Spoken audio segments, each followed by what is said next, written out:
페이지 보면 산과 염기의 정의에서요. 이거는 이제 여러분들이 간단하게 할 수 있고 수능에서는 두 개 합쳐서 나와봤자 한 문제 아니면 아예 안 건드립니다. 나 흰색 어디 갔어?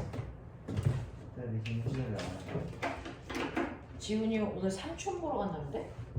그래서 지훈이 때문에 영상 찍는 거잖아? 자, 그래서 보시면 오늘 해야 되는 게 산과 염기. 이제 여기서부터 양적 계산이 필요로 하는 거라서 정확하게 보셔야 되는데 첫 번째는 산과 염기의 정의예요. 정의. 이 정의는 둘로 나눌 수가 있어요. 아레니우스의 정의, 브랜스테드 로우리의 정의. 그래서 이 두 가지로 나누면 되는데요. 아레니우스의 조건은요. 반드시 수용액이어야 된다. 그래서 수용액 표시가 없으면 아레니우스의 산과 염기로 판단할 수가 없어. 그래서 예를 들면 아레니우스의 정의는 무조건 다 물속에 녹여야 되는데 산이라고 하는 아이를 우리가 기본적으로 A 뭐라고 쓰니? 산이라고 하는 아이를 우리가 기본적으로 어떻게 씁니까? 공통된 양이온, 수소이온 가지고 있고 음이온만 다르기 때문에 음이온을 퉁쳐서 A라고 쓰는 거고 창아. 자, 그래서 얘를 이온화시키면 이라고 하는데 얘는 무조건 무슨 상태? 수용액 상태여야만 되는 거죠. 이렇게 표시가 있어야 돼요. 자, 그랬을 때 수소 양이온을 내고 그리고 음이온이 나오는 아이를 아레니우스의 산이라고 한다. 우리가 그동안 배웠던 모든 산이 이렇습니다. 여러분들 염산이라든가 됐어. 그 다음에 뭐 있어요? 황산이라든가 그 다음에 질산이라든가 또는 탄산이라든가 또는 아세트산이라든가 이죠. 얘네들이 모두 다 수용액 상태에서 라고 하는 거예요. 그래서 얘네들을 모두 다 수용액 상태로 만든 다음에 얘네들을 이온화시키면 수소 양이온과 염화이온으로 이온화가 돼요. 얘 같은 경우에 두 개의 수소 이온하고 황산 이온으로 이온화가 되고요. 얘 수소 이온하고 질산 이온으로 이온화돼. 그래서 그 밑에 있는 6개 쓸 수 있게끔 하라 그랬어요. 얘네들 때문이에요. 두 개의 수소 이온과 탄산 이온으로 이온화가 되고 얘는 수소 이온이 여기서 나와요. 수산화 이온으로 나오는 게 아니고 수소 이온으로 나오죠. 그래서 수소 이온과 아세트산 이온으로 이온화가 되는데 자, 각각의 한 덩어리를 물에 녹였을 때 수소가 몇 개 나오느냐에 따라서 산이긴 산인데 가스라고 하는 N값이 결정돼요. 그죠? 얘는 한 분자를 이온화시켰을 때 하나가 나오기 때문에 얘는 우리가 일가산이라고 해요. 그래서 근데 황산 같은 경우에 한 분자를 물에 녹였을 때 두 개의 수소 이온을 내보내기 때문에 얘는 이가산이라고 해서 N값이 얘는 1, 얘는 2, 얘 1, 2, 1 이렇게 나와요. 가스. 그래서 이렇게 표현합니다. 수능은 1가밖에 나올 수가 없어요. 2가부터는 그래서 2분 안에 풀 수가 없는 문제가 돼요. 그래서 수능은 다 1가산이 나온다. 아니, 자, 이런 식으로 됐을 때 여기에서 공통된 수소 양이온이 나오기 때문에 이것 때문에 공통된 성질, 공통점이 생기는데 그 공통점을 우리는 산이라고 부르겠다라고 얘기한 거고 음이온이 종류가 다르기 때문에 그래서 차이점도 생긴다라고 하는 거 알고 계시거든요. 산의 성질을 어때야 되는지 그건 통합과 합체 보세요. 다시 할 이유가 없습니다. 자, 그 다음에 아레니우스의 염기라고 하는 건 공통된 수산화 이온을 가지고 있고 양이온이 달라서 B 이렇게 쓰고요. 얘도 똑같이 수용액 상태에서 이온화시켰을 때 양이온과 수산화 이온으로 이온화가 돼요. 이렇게 되거든요. 이거의 가장 대표적인 예는 여러분들이 알고 있는 수산화 나트륨 있고 수산화 칼륨 있고 수산화 칼슘이라는 아이의 한국말 뭘지? 수산화 칼슘의 한국말이 뭐니? 석회수. 그래서 이산화탄소를 집어넣을 때 뿌옇게 흐려지는 석회수라고 부르는 아이가 얘예요. 되겠죠? 자, 그 다음에 수산화 마그네슘 같은 아이도 존재합니다. 그랬을 때 수산화 이온이 하나가 아니고 두 개일 때 가로치고 표현한다. 기억하시죠? 그랬을 때 얘네들을 이온화시키면 물론 얘네들도 다 수용액 상태입니다. 그래서 다 수용액 상태고 얘네들을 이온화시키면 나트륨 양이온과 수산화 이온으로 칼륨 이온과 수산화 이온으로 그 다음에 칼슘 이온과 두 개의 수산화 이온으로 마그네슘 이온과 두 개의 수산화 이온으로 이온화가 돼요. 그래서 그 중에서 수산화 이온이 하나 나오는 아이들은 가스가 1, 1 얘는 두 개 나오니까 2가 염기 이렇게 표현하겠죠. 그래서 이렇게 표현한다. 그랬을 때 공통된 수산화 이온 때문에 공통된 염기라는 성질을 띨 거다라고 표현한 게 아레니우스. 그리고 앞에 있는 양이온의 종류가 다르기 때문에 차이점도 생겨라고 얘기한 게 아레니우스의 정의의 산과 염기라서 우리는 이 아이를 아레니우스의 산이라고 부른다. 그래서 이 아이를 아레니우스의 염기라고 부른다. 이렇게 하는 거예요. 그래서 아레니우스의 산과 염기는 원래 그물질이 수소이온이 있었는데 물에 녹여서 수소이온으로 이온화가 되는 아이들을 산이라고 부를 거야 라고 얘기했어요. 아레니우스의 염기는 원래 그 아이가 수산화이온이 있었는데 물에 녹이니까 이온화돼서 나와. 이게 아레니우스의 염기야 라고 합니다. 근데 우리가 염기 중에 하나 외운 거 있어요. 누구 있습니까? 암모니아죠. 이 암모니아라는 아이를 물에 녹이면 얘가 어떻게 되는 거냐면 암모늄 이온이라는 것과 수산화 이온이 나오죠. 근데 문제는 이 수산화 이온이 원래 암모니아한테 들어있지 않았어요. 그러니 얘는 아레니우스의 염기라고 할 수 없는 발예가 생긴다.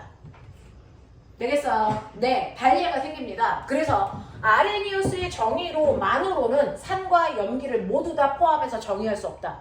그래서 아레니우스의 정의를 포함한 더 큰 정의가 필요하다. 그게 바로 브레스테드 로울이죠. 그렇다면 브레스테드 로울이는 아레니우스를 완벽하게 포함한 더 큰 정의이기 때문에 아레니우스의 산은 브레스테드 로울이의 산입니다. 아레니우스의 염기는 무조건 브레스테드 로울이의 염기입니다. 근데 브레스테드 로울이의 염기 중 아레니우스의 염기가 아닌 아이가 존재한다. 그게 바로 얘다. 되겠어? 자, 그러면 브레스테드 로울이의 산과 염기의 정의는 뭔데? 라고 하면 얘는 수용액 상태에서 판단하는 게 아니라는 거죠. 그럼 뭘로 판단해? 수소 양이온의 이동 방향으로 판단한다. 이렇게 얘기해요. 원래 어떤 아이가 수소이온을 가지고 있었는데 그 가지고 있던 수소이온을 B한테 줘요. 그러면 시간이 지나면 A라는 물질은 수소를 잃고 B랑 결합하게 되겠죠. 그러면 A라는 물질은 수소를 줬으니까 이 아이를 주게라고 하고 B라는 아이가 받으니까 이걸 받게라고 하겠다. 그 중에서 수소이온을 준 애를 우리는 산이라고 하고 받는 애를 염기라고 해. 브레스테드의 로울이에요. 그래서 발예를 설명하면 암모니아가 있고 물이 있어요. 순서를 바꿔서 쓸게요. 물과 암모니아가 있어요. 이렇게 되는 거죠. 그랬을 때 물은 아까랑 똑같이요. 얘가 수소 양이온하고 수산화 이온으로 이온화가 됩니다. 그랬을 때 여기 있는 수소 양이온을 얘한테 주죠. 그러면 암모니아도 비공유 전자쌍을 가지고 있는 거 아시죠? 그 비공유 전자쌍의 수소 양이온이 여기에 배위 결합을 해서 안 줘요. 그래서 물이라고 하는 아이는 수산화 이온으로 바뀌고요. 암모니아가 암모늄 이온으로 바뀝니다. 그러니까 수소 양이온이 이렇게 간 거잖아요. 그러니까 얘가 주계의 역할을 해서 물이 산의 역할을 한 거고 암모니아는 수소 이온을 받는 밖의 역할을 했기 때문에 염기가 된 겁니다. 라고 설명하는 거야. 이런 식으로 해서 아레니우스가 설명하지 못한 범위에 해당되는 산과 염기도 설명할 수 있게 된 게 브레스테드 로울이의 산과 염기고 얘는 수소 양이온의 이동 방향으로 설명합니다. 납득해요? 그래서 아레니우스로 설명할 수 없었던 암모니아가 염기가 되는 성질도 설명할 수 있게 됐다. 그러면서 이 아레니우스의 산과 염기를 모두 다 브레스테드 로울이의 개념으로도 설명할 수 있다 그랬으니까 그 개념으로 설명해 볼게요. 자, 아레니우스는 물에 녹였어 라고 하는데 브레스테드는 물에 녹인 게 아니고 물과 반응했어 라고 본다. 반응한 물질은 반응 물질 칸에 써야 됩니다. 물과 반응을 해서 됐죠? 산을 녹이면 언제나 물은 염기의 역할을 해줘요. 그래서 산에 있는 수소를 얘가 받습니다. 얘가 받아서 산에 있는 음이온은 떨어져 나오고 수소이온은 물과 배위 결합을 해서 하이드로면산 이온으로 바뀌어. 이렇게 된 거야. 그래서 얘가 수소이온을 주는 주계 역할을 했기 때문에 산인 거 맞고요. 이럴 때는 물이 수소이온을 받았으니까 염기 역할을 한다. 이렇게 표현합니다. 모든 것들이 다 그렇습니다. 얘 같은 경우에는 완벽하게 염기 역할을 하려면 여기에 물방울이 2개 있어야 되겠죠. 자, 그래서 2개의 수소이온이 이리로 넘어오시면 황산 이온이라고 하는 아이가 생기고 그 다음에 2개의 하이드로면산 이온이 생기는 경우야. 이렇게 설명해요. 그래서 브레스테드와 아레니우스의 정의를 보시면요. 여기에서 물을 단지 수용액으로 처리하고 말 거냐 아니면 반응물질로 볼 거냐 그 차이예요. 그래서 이렇게 써져 있으면 브레스테드 로울이에요. 그래서 산이라고 보시면 맞습니다. 차이점 아시겠죠? 그 다음에 여기에서도요. 수용액이 아니고 물과 반응했다라고 보는 게 맞다. 물과 반응했다라고 보는 순간 브레스테드 롤의 정의입니다. 그죠? 물과 반응을 해서 이렇게 물을 염기랑 반응시키면 상대적으로 물은 산의 역할을 무조건 합니다. 무조건 합니다. 산과 물이 반응할 때 물은 염기의 역할을 그래서 염기와 물이 반응할 때는 물은 상대적으로 산의 역할을 합니다. 자, 이렇게 되면 산이 수소이온을 줘야 된다 그랬으니까 이렇게 줘보세요. 그러면 신기한 일이 발생해요. 우리는 아까 나트륨, 수산화 나트륨을 물에 녹이면 여기서 수소이온이 떨어져 나온다고 생각을 한 거죠. 그래서 나트륨이 양이온이 되고 수산화 이온이 된다고 치는데 이게 수산화 나트륨에서 나온 게 아니라는 거예요. 그럼 어디서 나와요? 라고 하면 얘가 이렇게 주면 사실은 나트륨 양이온하고 수산화 이온으로 이온화가 되어 있고 그리고 물이 수소이온과 수산화 이온으로 이온화가 되죠. 그랬을 때 얘가 이렇게 가면서 얘와 얘가 결합을 해서 새로운 물방울이 생겨요. 그래서 그리고 남는 건 나트륨 양이온하고 수산화 이온이 생기고 그 다음에 물이 생기는 거죠. 자, 그때 나오는 수산화 양이온은 얘가 원래 가지고 있었던 게 아니고 물에서 떨어져 나오는 아이예요. 알겠어요? 이런 식으로 된 거거든요. 이런 식으로 된 거거든요. 그래서 여기에서도 물은 수소이온을 줬으니까 여기 산의 역할을 하고 염기가 염기의 역할을 합니다. 수소이온을 받았으니까. 알겠어? 이런 반응을 한다. 그래서 물과 반응하는 걸로 볼 거냐 아니면 물에 녹는 현상으로 볼 거냐. 알겠습니까? 그 차이예요. 되겠죠? 자, 그렇다면 결국은 물이라는 아이는 선생님 어떨 때는 염기고 어떨 때는 산이래요? 네, 그래요. 어떨 때는 산이고 어떨 때는 염기입니다. 상대가 누구냐에 따라서 역할이 달라지는 것 뿐이야. 되겠어? 이런 아이들을 우리가 뭐라 그런다? 양쪽 성을 갖는다 이렇게 표현합니다. 그래서 화투에 가시면 물뿐만 아니라 양쪽성을 가지고 있는 아이를 황산도 양쪽성을 가지고 있을 수 있고 탄산도 양쪽성을 가질 수 있어요. 이렇게 수소이온이 2개 이상 결합된 물질들은 모두 다 양쪽성을 가질 수 있는 물질입니다. 그 중에서 화원에서는 물만 거론한 것 뿐이다 라는 것만 기억. 알겠어? 그래서 양쪽성을 갖는다. 이런 식으로 돼서 여러분들이 보시는 것처럼 수산화 나트륨 같은 경우에 물을 집어넣으면 됐어. 얘가 여러분들이 보시는 것처럼 이온들을 이렇게 결합시켜서 쓸 수가 있죠. 그러면 얘가 뭐가 됩니까? H 플러스 OH 마이너스 되면서 여기서 물방울이 이렇게 생겨요. 그러면 수소이온이 이렇게 갔으니까 얘는 염기의 역할을 한 거고 이거는 산의 역할을 했는데 거꾸로 보면 반대 현상이 일어나겠죠. 반대 현상이 일어나겠죠.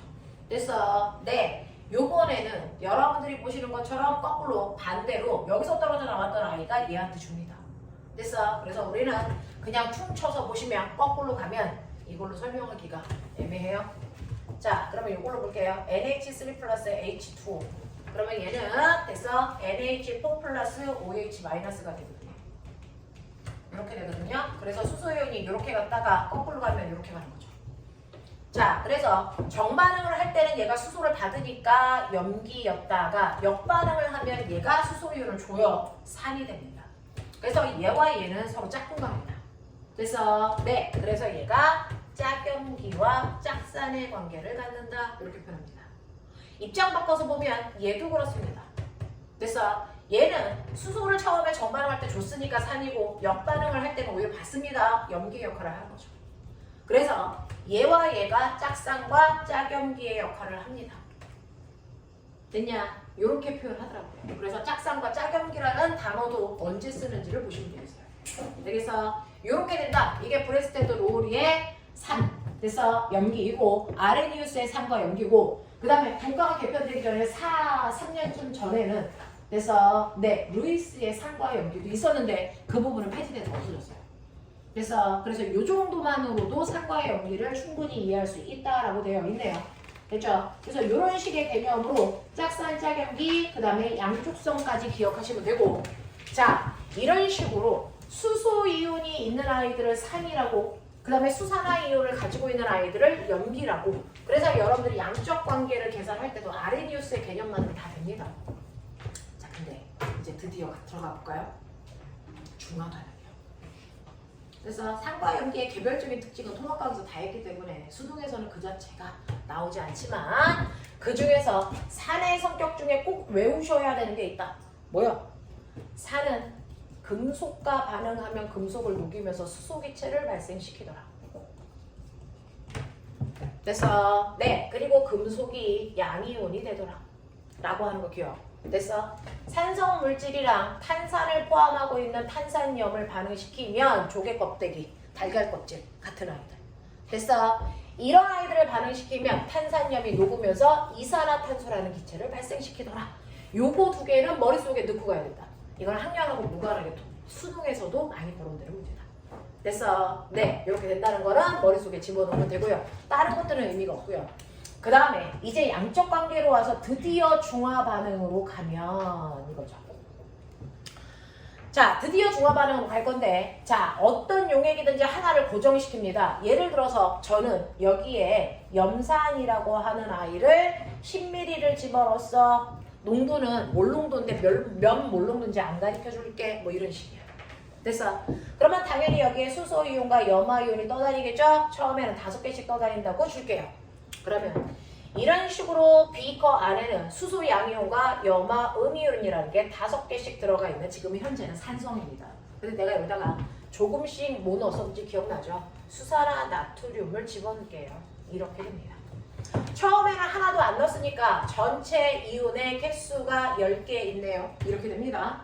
자, 근데 얘네들을 하나씩 집어넣었을 때 됐어? 네. 이런 식으로 산과 염기를 집어넣으면 두 개의 반응이 일어납니다. HCl과 NaOH를 집어넣으면 여기에 있는 수소이온과 수산화이온이 결합해서 물을 만드는 반응을 중화 반응이라고 하죠. 화원은 얘가 주인공이에요.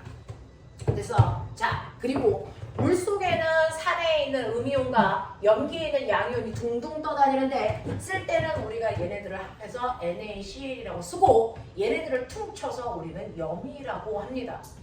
그래서 중화 반응만 일어나는 게 아니고 염도 생겨. 그걸 우리가 염반응이라고 하는데 이건 화투에서 배웁니다. 그냥 염이 뭔지만 기억하고 가시면 돼요.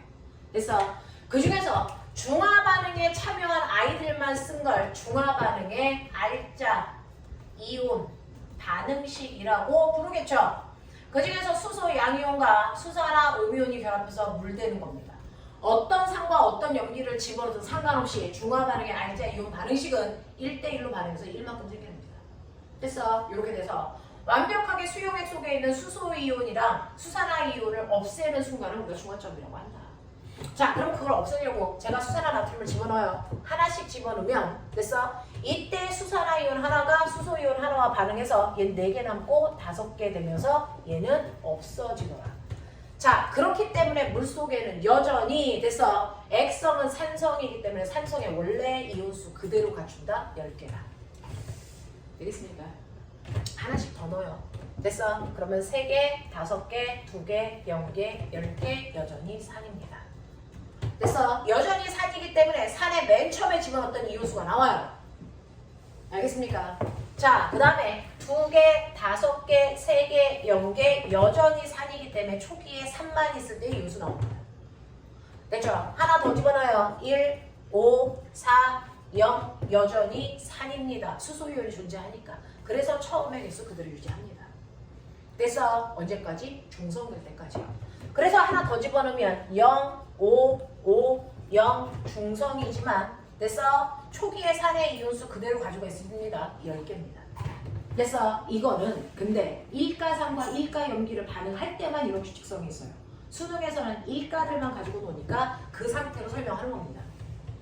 자, 그랬다가 내가 하나를 더 넣죠. 얘를. 그러면 이게 6개 되면서 이게 하나가 생존해서 이제 액성이 염기로 바뀌면 됐어?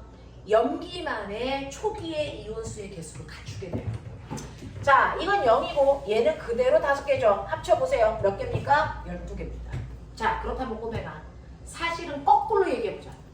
거꾸로 얘기해보자. 이 상태가 되려면 맨 처음에 염기를 몇 개 집어넣어서 써야 되니? 맨 처음에 수산화 나트륨을 먼저 집어넣었다고 치자. 수능의 양적 관계를 하려면 이 정도 머리는 돌리셔야 됩니다. 거기다가 내가 염산을 넣은 거라고 거꾸로 생각해보자. 근데 양적 관계가 이렇게 남으려면 보세요. 나트륨 이온이 6개 있죠. 그러면 당연히 짝꿍에 수산화이온도 6개로 써야 됩니다. 됐어. 그리고 여기에 있는 염화이온이 5개 남아있죠. 그러면 얘랑 짝꿍이 수소이온도 5개 들어왔다는 얘기야. 그래서 이거 5개 없애고 요거 하나만 남아있는 상태 1, 6, 0, 5 요 상태죠. 됐어? 그래서 이온의 개수가 12개가 된 거죠. 그랬을 때 얘 액성은 염기죠. 맞아? 그랬을 때 이 염기일 때 12개는 맨 처음에 수산화 나트륨의 초기 이온수의 합입니다. 이해돼요? 이렇게 돼요. 됐어? 이걸 알고 가시면 돼요. 왜요? 아니. 뭐야? 아, 우리 집 안에서 거꾸로 썼잖아. 어디야? 1이랑 6이 그렇잖아. 이 새끼들이 진작 얘기를 하지. 썩을 놈의 새끼들이 씨. 1. 1, 6, 그래서 12개. 되겠어? 그래서 액성을 보시면 처음에 이 새끼를 12개 넣은 거랑 같은 거네. 됐어? 액성을 보시면 산성이 처음에 6개 있다는 얘기예요. 10개 있었다는 얘기예요. 됐습니까? 요렇게 됩니다. 요렇게 됩니다. 그랬을 때 여러분들의 액성은요. 수소이온이 있는지 보세요. 수소이온이 있을 동안은 수산화이온은 절대 존재할 수 없다. 됐어? 수산화이온이 있는 동안은 수소이온은 절대로 존재할 수 없다. 라는 겁니다. 그래서 수소이온이 있다는 얘기는 수산화이온이 없다는 얘기와 같은 말. 수산화이온이 있다는 얘기는 수소이온이 없다는 얘기와 같은 말. 됐어? 하지만 2개가 동시에 없을 수도 있다. 이 순간이 바로 완벽한 중화점이다 라고 하는 거.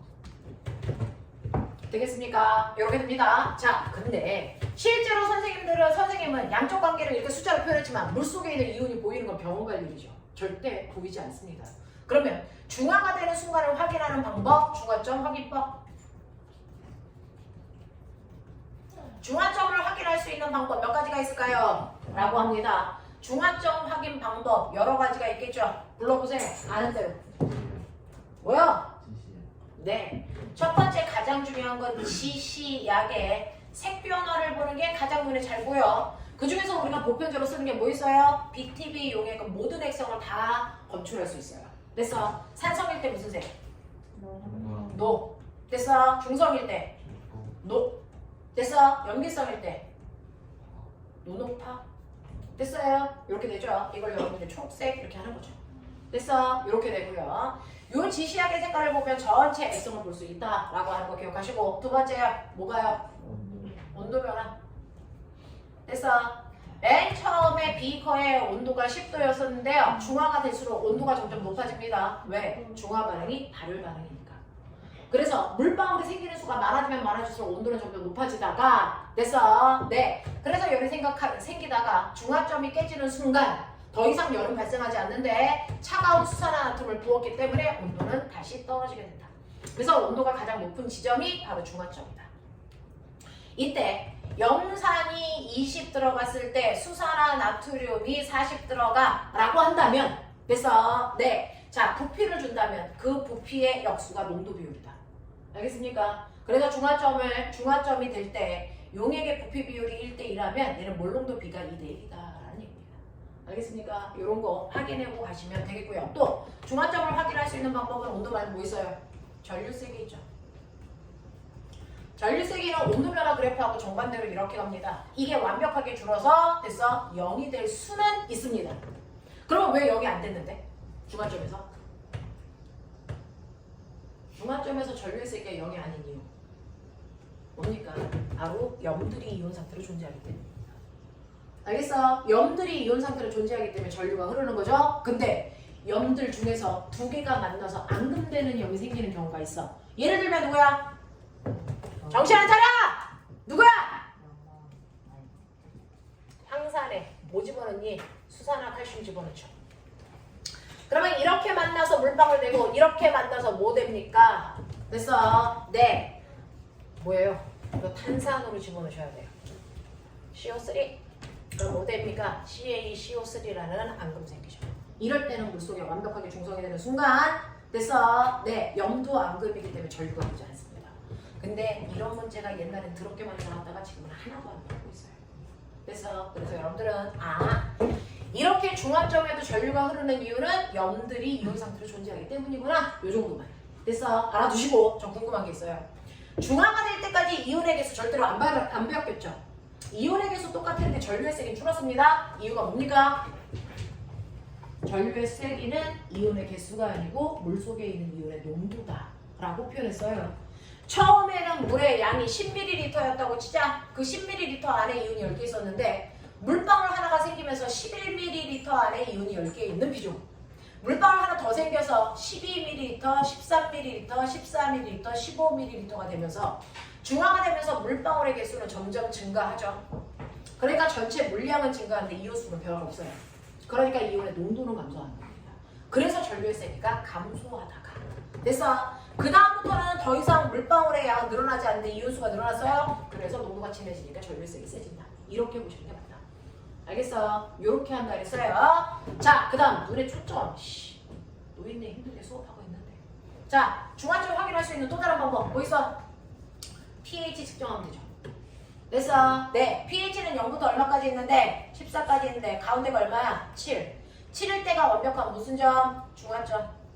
그러니까 얘는 pH가 3에서부터 염기로 가는 거니까 pH가 점점 커지는 방향으로 변하고 있어요.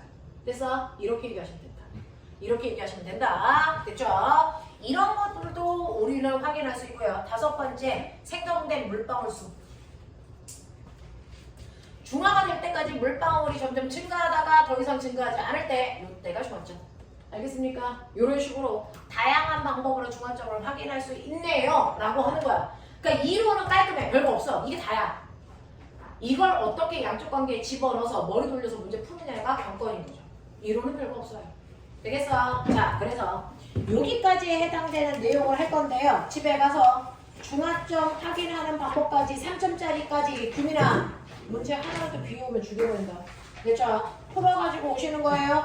어디까지 푸시면 되겠습니까? 194페이지까지 문제 완벽하게 풀어가지고 오시면 되겠어요.